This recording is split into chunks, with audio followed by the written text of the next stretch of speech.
Thundering sports sedans are on the grid. In fact, for this race, the Soleil Sports Sedan final, 8 laps of the short circuit, and this is the way they shape up on the grid. That's Bob Tyndall sitting on pole position.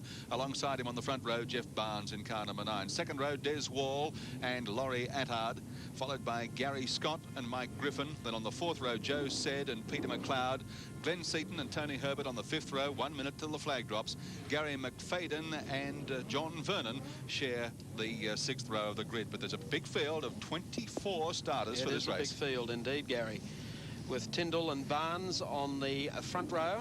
Then watch for the scrap between Gary Scott in the Armstrong Nissan 104 and, of course, Peter McLeod in the slick 50 Mazda, car number 50. 30 seconds before the start. The run down to Pepsi Corner should be spectacular. The first of the left-handers as they all try and squeeze their way through there, utilising the shorter course here at Oran Park this afternoon. It's the biggest sports sedan entry they've had for a long time. About 8 seconds away from the start.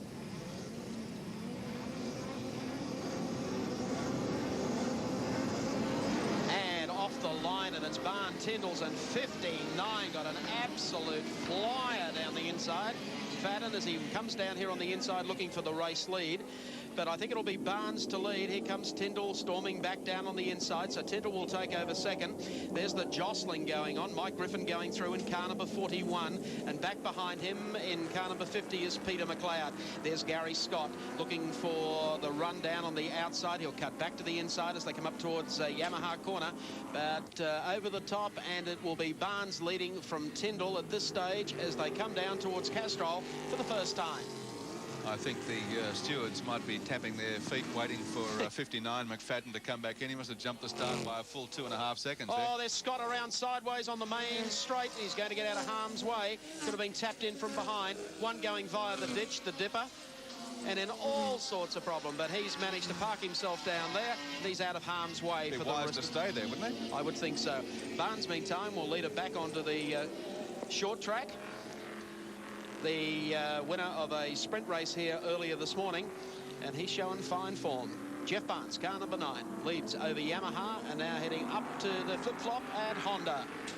I mentioned, Mike, that this is the biggest field they've had for a long time in sports sedans here. In fact, they had to run 2 heats of about 30 cars each to decide the final field. Let's have a look at what happened with Gary Scott. Scott, of course, coming out of the bend, getting a touch, I think, from behind here by maybe the car that even jumped to start. And Scott goes around sideways, making sure that he doesn't bring the front of the Armstrong Nissan back in front of the field, and he sits there on the edge of the course. And the one going off into the rough could be there for days. Yes, and that was Joe Said giving the gentle nudge to Gary Scott. I don't know what Joe said, but I've got a feeling what Gary Scott's going to say after the race is over. So the race continues with, of course, car number 9, Jeff Barnes leading, but not too far behind him is Bob Tyndall. And in fact, I think Tyndall is closing. The lead car, with some of the engineering work done by K&A Engineering in South Australia, they helped to prepare and build a very spectacular sports sedan a few years ago that was driven by Tony Edmondson, the V8 powered Alfetta. It's interesting the difference between Amaroo and Oran Park, because here at Oran Park it's the big horsepower V8s, cars like this one here with Bob Tyndall, that seem to be able to put power to the ground and pull away from the cars like Gary Scott's Nissan and Peter McLeod's Mazda. At Oran Park, people like Bob Tyndall just can't seem to get wound up long enough to get in the race at Amaroo.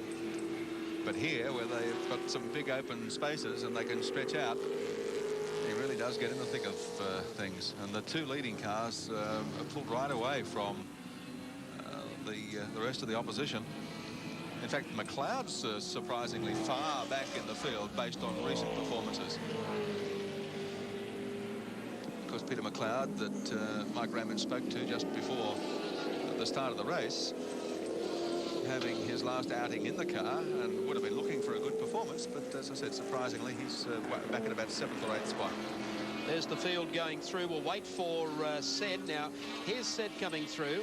Joe Sed, but back behind him, Mike Griffin making a lunge, and Peter McLeod coming up very quickly in company with Gary Scott. So Scott's made up a lot of ground, but at the moment there's Sed in car number 7, almost up on 2 wheels coming out of there.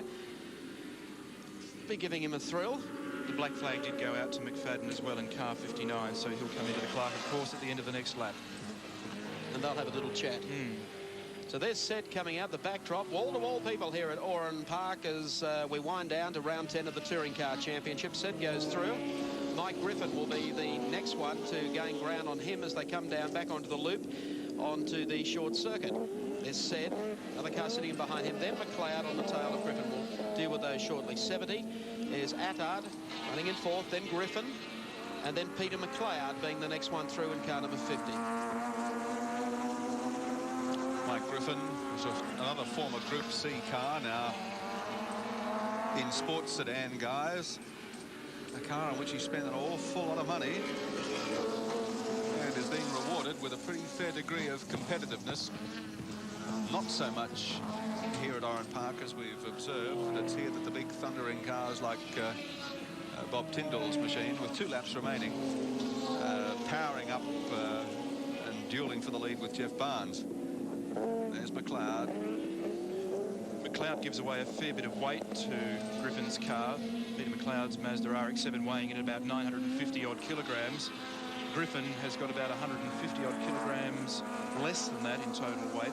Lots more fiberglass on the car, and the car in fact stripped inside.